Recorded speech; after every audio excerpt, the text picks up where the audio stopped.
Dans le GIE Balmétrie, l'enjeu c'était de pouvoir rassembler l'ensemble des parties prenantes autour du média courrier, donc à la fois les distributeurs, La Poste, Mediapost Publicité et Adrexo, et puis je dirais de l'autre côté, plutôt côté acheteur, le CRTM, donc qui réunit à la fois l'UDA et des agences médias, le SNCD qui est un syndicat qui réunit des parties prenantes du monde, je dirais, du marketing direct, et puis l'Observatoire Comme Média, ex-OHM, qui sera plutôt sur des parties prenantes de type annonceurs, bien sûr, mais aussi imprimeurs, routeurs, donc des intervenants de la chaîne de valeur du média courrier. Il n'y a plus débat entre médias, hors médias. Ensuite, selon les agences, il y a des entrées différentes. Des entrées par le digital, des entrées par les médias classiques, par le géomarketing. Je crois qu'aujourd'hui, il n'y a plus débat sur le fait que le courrier puisse être un vrai média. Un média, pour être référencé en tant que tel au sein du marché publicitaire, il a besoin de se reposer sur trois piliers, trois fondamentaux. Avoir une audience, avoir une pige, et puis avoir une mesure d'efficacité. Et il manquait ce support indispensable qui est le dénombrement de nombre de contacts, donc l'audience. L'attente, elle est forte, mais pas que de la part, bien sûr, des acteurs de Balmétrie, elle est forte de la part notamment des agences qui nous disent depuis un certain temps, il manque cette brique, on ira plus loin dans la reco du courrier quand on pourra finalement le mesurer à l'aune des autres médias avec une notion de GRP. Et là, on touche au but.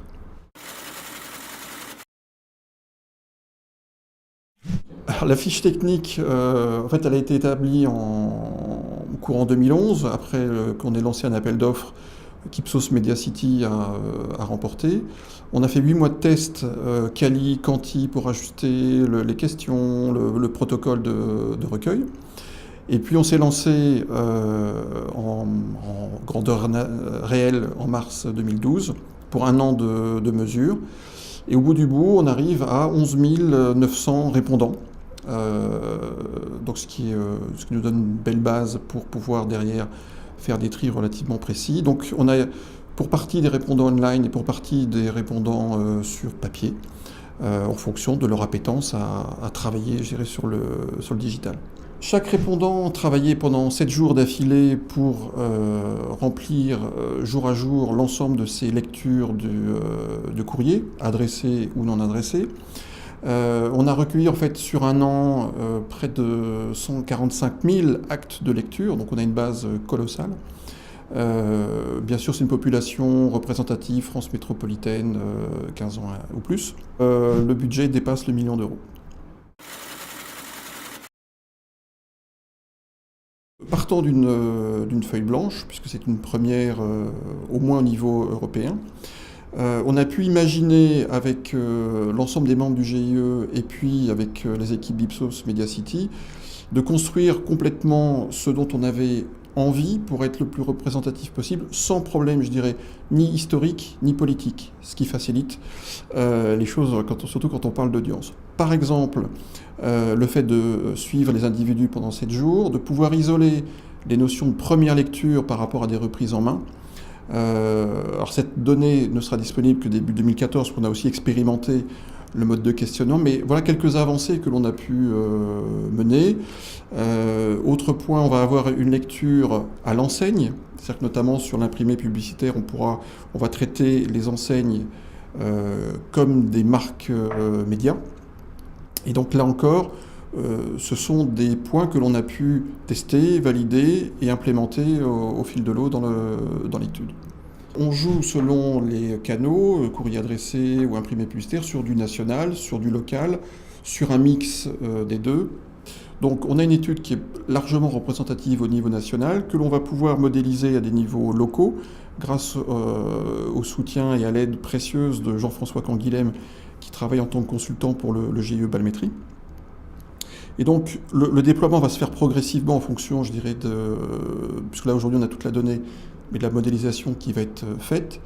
Et on va traiter séparément le courrier adressé de l'imprimé publicitaire, même si ça rentrera dans les mêmes outils, parce que les logiques médias et les logiques de sélection de médias ne fonctionnent pas de la même manière.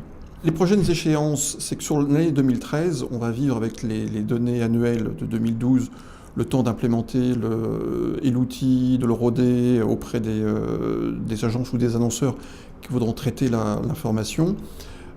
Début 2014, ce sera la partie média planning qui sera implémentée. Et puis à partir de 2014, on sera sur un rythme bisannuel avec des vagues glissantes, donc à chaque fois des vagues d'1 an, mais qui glisseront tous les 6 mois pour donner un petit peu de rythme à l'information, même si on reste de toute façon sur des tendances lourdes qui vont peu bouger d'une vague à l'autre. Le but, c'est effectivement d'arriver à une notion de couverture et une notion de GRP avec une spécificité aux médias courriers, c'est qu'il n'y a pas de répétition. En teaser, moi je vois deux chiffres intéressants, puis après il faudra patienter 2 jours. Sur une semaine moyenne, lissée sur un an, c'est 97% des Français qui ont eu au moins un contact avec un courrier, quelle que soit sa nature. Donc on est vraiment sur un média pris au sens global du terme extrêmement puissant.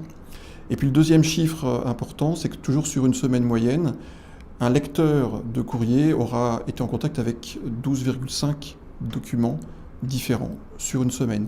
Donc on est à la fois sur un média puissant, mais un média finalement relativement peu encombré.